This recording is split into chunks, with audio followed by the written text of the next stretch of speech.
پەیام لە سندوقی ڕەشدا هۆکارەکانی پشتبەشداری نەکردنی پارتی و ترسی لە ئەنجامەکانی هەڵبژاردن بڵاو دەکاتەوە.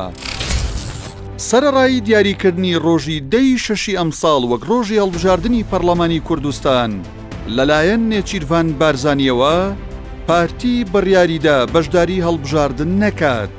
ئەمەش دەرخەری کێشەی ناوخۆیی باڵەکانی پارتیە لەسەر هەڵبژاردن. بەپێی زانیاریەکان هەر لە سەرەتاوە مەسرور بارزانی دژی ئەوە بووە کە ڕۆژی هەڵبژاردن لەلایەن نێچیروان بارزانی ئامۆزایەوە دیاری کرا. دژایەتی مەسرور بارزانی بۆ دیاریکردنی ڕۆژی هەڵبژاردن و بەڕێوەچوونی هەڵبژاردن ترسیەتی لە ئایندەی خۆی لە حکومڕانی هەرێم بەو پێی نەخشەی سیاسی داهات و بە جۆرێک دەبێت ئەگەر لایەنەکانی دیکە ڕەزامەند نەبن جارێکی دیکە پۆستی سەرۆکی حکوومەت وەرناگرێتەوە. ترسی پارتی لە بڕیارەکانی دادگای فیدراڵی لەبارەی هەڵبژاردن.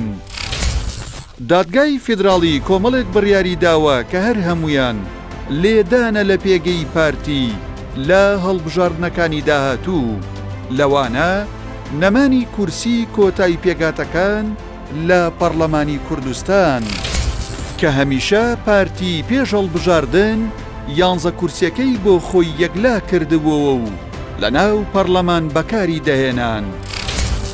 هەروەها سەرپەرشتیکردنی هەڵبژاردن لەلایەن کۆمیسیۆنی عراق خاڵێکی دیکەی نیگەرانی پارتیە بەو پێی هەشبوونی بەسەر کۆمیسیۆنەکەدا نییە و تۆماری بایۆمەتری دەنگدەرانی کۆمیسیۆنی هەڵبژاردنەکانی عراقیش بەکار دێت.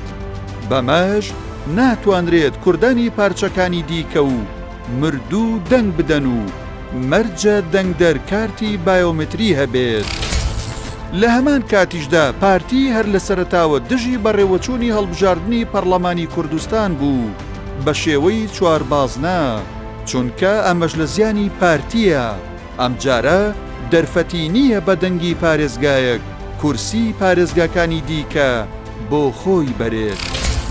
نەمانی دەسەڵاتی پارتی و ئەنجومەنی دادوەری هەرێم لە یەکلاکردنەوەی تانە و سکاڵاکانی هەڵبژاردن.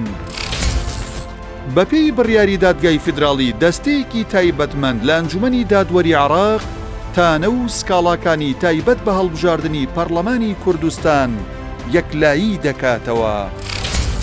بەمەش ئەنجومەنی دادوەری هەرێم کە پارتی تێیدا باڵا دەستا ئەمجارە هیچ دەسەڵاتێکی لە یەکلاییکردنەوەی تانەکاندا نییە لە کاتێکدا لە هەڵبژاردنەکانی پێشوو ئەو دەسەڵاتەی هەبوو. نەمانی زۆرینە و پێگەنانی حکوومەت. یەکێکی دیکە لە مەترسیەکانی پارتی لە هەڵبژاردنی داهاتووی پەرلەمانی کوردستان لە دەستدانی زۆرینەیە لە نێو پەرلەمان لە بەرامبەردا لایەنەکانی دیکە دەبنە زۆرینە.